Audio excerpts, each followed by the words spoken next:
Subscribe to Mark Tutorial YouTube channel and press this bell icon so you can stay updated with latest videos. Hello friends, in this tutorial we will learn how to create ledger in Mark ERP. Basically, ledgers are there to maintain the records of any of the transactions like sale, purchase, cash received, etc. It is not possible to maintain records without the creation of ledgers or transactions. Ledgers are made or can be made according to the need and transaction. With the help of ledgers, it is easy to see any date of the transaction. So let's see how we can implement this in Mark software. For which we will go to Masters menu, then enter on Ledger Masters option. So as we will enter on New Ledger, window of Under Group will be displayed in front of you. From where you will select that group under which you want to create the ledger. From here, you can create sundry debtors means your customer, sundry creditors means your suppliers, accounts head like expenses ledger, assets ledger, liabilities ledger, MR master. Means you can create all other heads apart from items, sale and purchase. So we will create ledger for customer, for which we will select sundry debtors from here. So create ledger window will appear in front of you where the first field is ledger name. Here ledger means you are creating ledger for your customer. So you will mention customer name, and if you are creating ledger for your supplier, then enter the supplier name. So now we are creating ledger for your customer. So we will mention the customer name like Om Distributors, press enter. Then next field is station, means from where your customer belongs. What is his location? Mention the name of that location here. Then is accounts group, which we have already mentioned in the beginning only, that for whom we are creating ledger. For customers, so here sundry debtors is shown. Then next option is balancing method. So you can see three fields are highlighted in this drop down.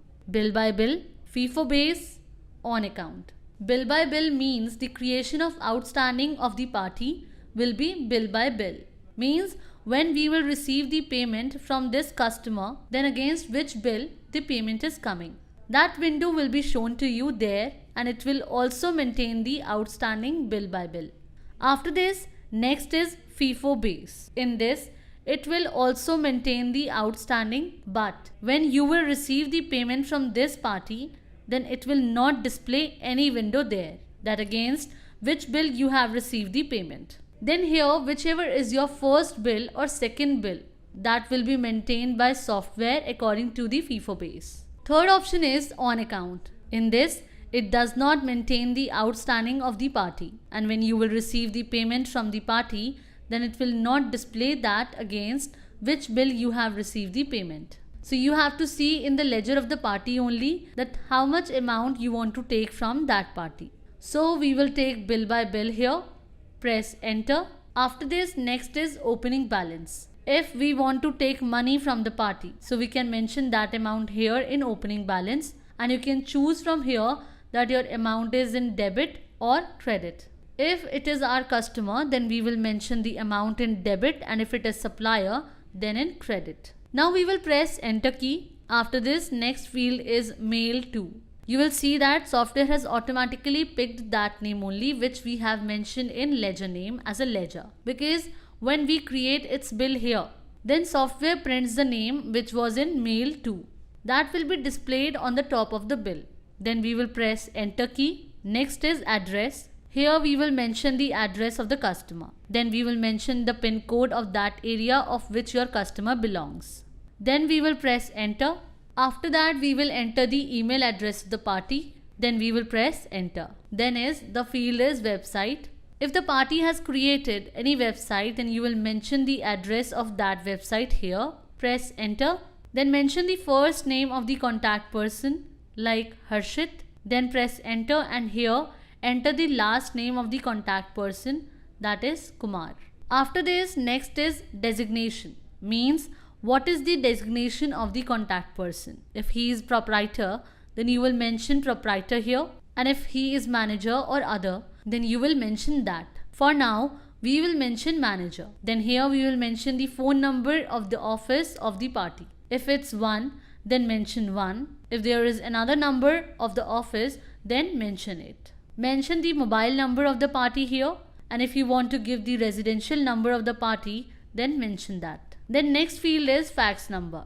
If there is any fax number of your party, then enter that here. Then next is freeze up to, means you will mention that date here till when you want to freeze the ledger of this party. Whichever date you will mention here, then you will not be able to do modification in the ledger before that date. Next is narcotic schedule H item billing. This field is also compulsory for our pharma trade. Like there are some alcoholic influence medicines in pharma for which drug department has made different schedules. So you can set here that if you want to do the billing of different schedules of the drugs or not. Then is DL number, means drug license number. If your party has the drug license number, then you will mention that number here.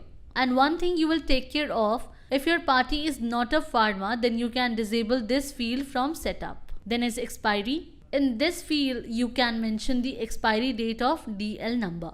Next field is GST heading, means you will select that for which party or supplier you are creating the ledger, that is local or central. By default, this field is set at local.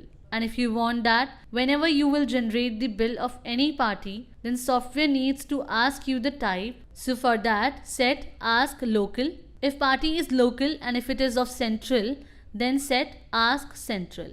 And here, feed the GSTIN number of that party, which is issued through the government. And if you don't have the GSTIN number of the party, then leave this field blank. Software will select state automatically on the basis of GSTIN number and mention that date here from when your party's GSTIN number is applicable. Next is VAT heading. This is one of the hard coding heading. Here you can give the manual heading as well, which will get printed at the time of taking printout. Like suppose if the VAT heading is TIN number, then you will mention the TIN number here. And if there is VAT number or TIN number of the party, then mention it here, and here mention its expiry date. Similarly, we can use these headings and can change it manually according to our requirement. And if you take any other trade, then there is no need to feed all these headings in it. You can leave them blank or can disable it from the control room. In case of pharma only, you need to mention all these headings. Next is IT PAN number. The use of it is that suppose if your party is doing billing in cash, like 50,000 or more than it, so for that, IT number means income tax PAN number is compulsory. Government has made it mandatory, then you will enter that PAN number here, then it will be printed on party's bill. Otherwise, you will skip this field. Then is e-business code. For this, you can see our tutorial Collaborative Commerce. Next is note field. You can give a note for your party, whatever you want to mention as a note. Then it will also get printed in your party's bill. Then in ledger category, by default, this field is set on other field. But you can see few options are being highlighted in this drop down. Like if you are creating ledger for your retailer, select retailer here. If you are creating ledger for stockist or distributor, then select it from here. Or if you are creating for any other, then let it be other. Then is color.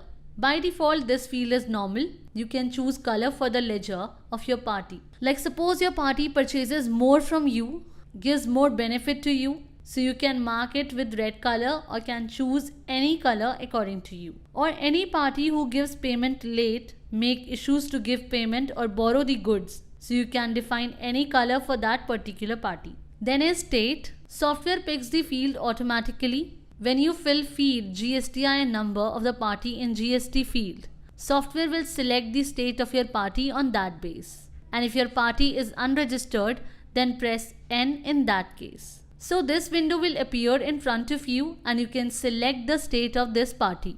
Country will remain India by default. Then is ledger type. If GSTIN number of the party is mentioned, then this field will remain registered. Otherwise, you can see there are few options that you can select according to you. Like if you are UIN holder, then you can select your category. If you are unregistered, then you can take it, etc. And suppose you have not mentioned ledger number of the party in GSTIN number, means that party is not registered and you have left it with register by default. Then software will check it in the system with GST number. And if your party will not be registered, then software will take the ledger of party as unregistered automatically. Then is hide.